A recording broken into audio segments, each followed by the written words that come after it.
Hello, welcome back. This is our fourth video out of 4 in the the Prodigal Family series. Today we're going to be sharing on the prodigal father.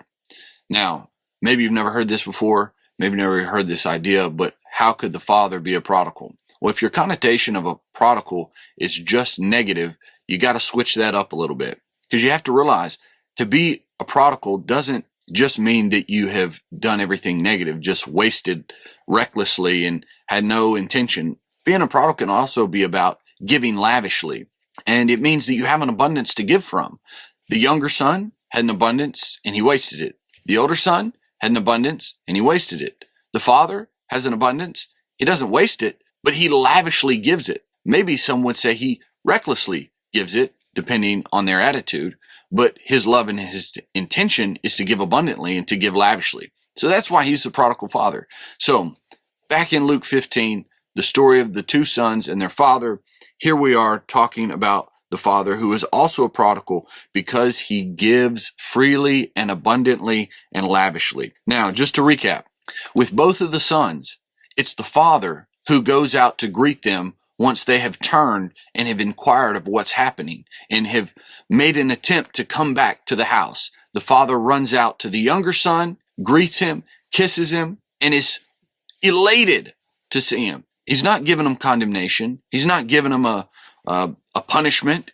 He's giving him joy. He's giving him acceptance. He's giving him love. He's giving him care. He's giving him compassion. So your father runs out to meet him. And he also doesn't allow him to stay in his lesser scarcity mentality. The father gives him a picture and a viewpoint and a mentality that says, "You are my son." So the father runs out to meet the younger son, has compassion on him. He tells his slaves, "Hey, bring out the goods. Get the ring, get the robe, get the sandals that I have for my son." And then he says, "And kill the fattened calf. We've got to celebrate. We've got to have a party. This is going to be great." That's what his slaves do because they obey him. And he puts the robe and the ring and the sandals on his younger son. Now, think about this. The younger son has just returned from possibly the worst condition and worst state he's ever been in his life, and he's making his way home.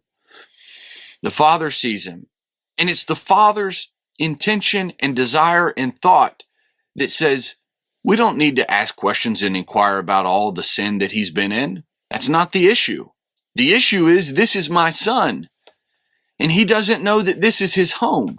And so I'm going to show him that this is his home, and I'm going to tell him that this is his home, and that his heart and the design of his life is to be in relationship with me. And he says, here is a robe, here is a ring, here are new sandals for you to wear, here is a fattened calf for you to eat and partake of in a great celebration. So the father, he gives lavishly out of his abundance. Even though he's given to the younger son, and even though he's given to the older son, he still has an abundance to give out of. His supply never runs dry. And just because the father gives doesn't mean it takes away anything from the father. It doesn't lessen him or lessen what he has. So the father goes to the younger son. The father also goes to the older son. It's the father who comes out to the older son while he's in the field and he's heard the music and the dancing and he's figured out that there's a party going on. It's the father who comes out and pleads with him, come in, join the celebration. And he doesn't just say, hey, you have a robe and a ring and new sandals to wear, but he says, you need a new mindset. You need a new perspective. You need a new understanding of what relationship with me truly is. And he says, let me tell you what it is. Come, join the celebration. Join the fullness of my provision for your life. All that I have is yours. It's the father who is a prodigal. And his two sons, following in his footsteps, although in broken ways, were being prodigals also. You see, even in our brokenness, we can experience that we were still made in the image of God, in the image of our Father. It's just that we may have to learn that our way of living out that image may not be the same way he lives it out. And so there's a change of mindset, a change of perspective, a re-engagement of relationship that is needed and required for us to come to understand who we really are and who we were designed to be. The Father says, all that is mine is yours. But we had to celebrate. The celebration is a must. Rejoicing is a must. Anytime there is a movement from death to life, from being lost to being found, because this is the Father's heart. The Father's heart, the Father's desire, the Father's intention is for all death to be destroyed, and for love and for life and for joy and celebration to abound. He wants all of us to be found. That is his desire, not for us to be lost. So it's the Father who is also a prodigal, giving freely and lavishly and abundantly to his sons over and over and over. It's the Father who comes out to us. It's the Father who gives to us. It's the Father who says, this is my house and it is always open to you. It's the Father who throws us a celebratory feast. It's the Father who prepares the food. It's the Father who has supplied it.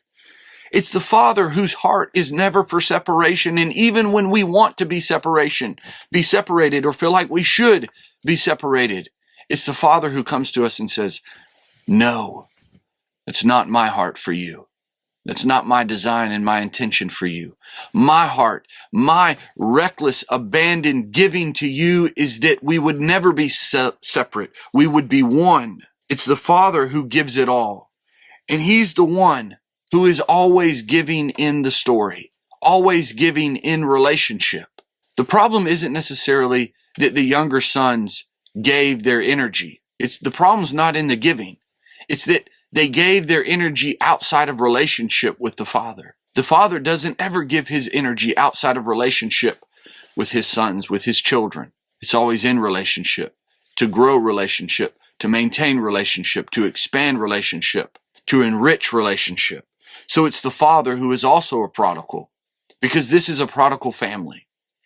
And these two sons are the one who have to learn that yes, being a prodigal isn't wrong, but it's the prodigal father who shows you the true way and the true meaning and what it really means to give lavishly and abundantly. So take some time in prayer and meditation, and I want to end with these practical engagements for you. Based on the goodness of our Father, the goodness of your Father, who loves you and cares about you, I want you to spend some time engaging these 5 things. First thing is come home. If you don't feel like you're home, if you don't feel like you're apart, come home. Come into the house. If you've been in the field, come into the house. Second, receive the robe that God has for you. Allow him to show you out of his goodness the robes that he has for you. Allow him to give to you the ring, thirdly, that he has for you, that reality of family, that reality of authority, that reality of relationship, kingship. Fourth, engage and meditate on the sandals that he has for you, the new places he has for you to walk, the new perspective he has for you to walk in. And then fifth and finally, spend some time meditating, engaging in the celebration of the Father that he has over you, that he has over your life, that he has over the fact that you and I and others have moved from death to life, from being lost to being found. Join the celebration. Join the celebration in the heavens. Join the celebration in Mount Zion. Join the celebration in the fullness of the kingdom and all that God has for you. For all that is his, he desires for us in perfect relationship, in total oneness. This is the goodness of our prodigal Father in this prodigal family. I hope you've been blessed by this series. If you have, like, subscribe, share it with your friends, but spend some time engaging in those 5 things and practically engage and ask the Father, Father, where's my robe and my ring and my sandals? Where's the party that you're throwing for me that you want me to be a part of? And how can I come into the house more so? How can I come home more so to have relationship with you and the rest of my family? God bless you. Be blessed. Receive all that God has for you, for he loves you and he is a good Father. God bless.